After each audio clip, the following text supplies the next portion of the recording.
നമസ്കാരം പ്രിയപ്പെട്ടവരെ, സഹകാരി rice പ്ലസിൻ്റെ vocabulary സീരീസിൻ്റെ 3-ാം ദിനത്തിലേക്ക് എല്ലാവർക്കും ഒരിക്കൽ കൂടി സ്വാഗതം.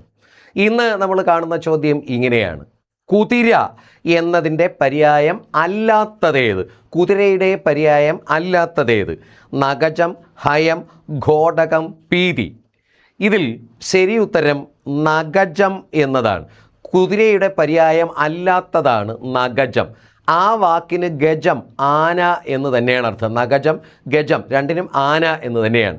എന്നാൽ ഹയം, ഘോടകം, പീതി ഇതെല്ലാം കുതിര എന്നർത്ഥം വരുന്നതാണ്.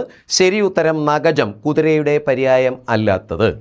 നോക്കൂ, കുതിര എന്നർത്ഥം വരുന്ന വാക്കുകളാണ് നമ്മൾ ഈ കാണുന്നത്: അർവാവ്, അശ്വം, ഘോടകം, തുരകം, തുരങ്കമം, പീതി, വാജി, വാഹം, സപ്തി, സൈന്ധവം, ഹയം, പീതി, യുയു ഇതെല്ലാം കുതിര എന്നർത്ഥം വരുന്നതാണ്. അശ്വം, തുരകം, ത്വരിതത്തിൽ ഗമിക്കുന്നത് എന്നാണ് ആ വാക്കിൻ്റെ അർത്ഥം, വേഗത്തിൽ പോകുന്നത്.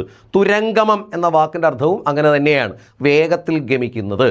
വാജി, ആ വാക്കിൻ്റെ അർത്ഥം കരുത്ത് എന്നാണ്. നമ്മൾ കുതിരയാണല്ലോ കരുത്തിൻ്റെ ഐക്കണായി കണക്കാക്കുന്നത്. ഇതെല്ലാം കുതിര എന്നർത്ഥം വരുന്നതാണ്. അർവാവ്, അശ്വം, ഘോടകം, തുരകം, തുരങ്കമം, പീതി, വാജി, വാഹം, സപ്തി, സൈന്ധവം, ഹയം, പീതി, യുയു തുടങ്ങിയവ. ഹയം എന്ന വാക്കിന് കുതിര എന്നും കഴുത എന്നും അർത്ഥമുള്ള വാക്കാണ് ഹയം. അപ്പോൾ ഇതെല്ലാം കുതിരയുടേതാണ്. ഇനി നമ്മൾ കാണുന്നത് കഴുത. കഴുതയുടെ പര്യായങ്ങളാണ് ഗർദഭം, ചക്രീഘൻ, ബാലേയം, രാസഭം. ഇതെല്ലാം കഴുത എന്നർത്ഥം വരുന്നതാണ്. ഗർദഭം, ചക്രീഘൻ, ബാലേയം, രാസഭം. ഇനി നമ്മൾ കോഴിയിലേക്ക് വന്നാൽ കോഴിയുടെ പര്യായങ്ങളാണ് കുക്കുടം, കുക്കുടകം, കൃകവാകു, ചരണായുധം, താമ്രചൂടം, രുപഥം. ഇതെല്ലാം കോഴി എന്നർത്ഥം വരുന്നതാണ്. കുക്കുടം, കൃകവാകു, ചരണായുധം, ചരണം ആയുധമാക്കുന്നവൻ, കാലായുധമാക്കുന്നവൻ.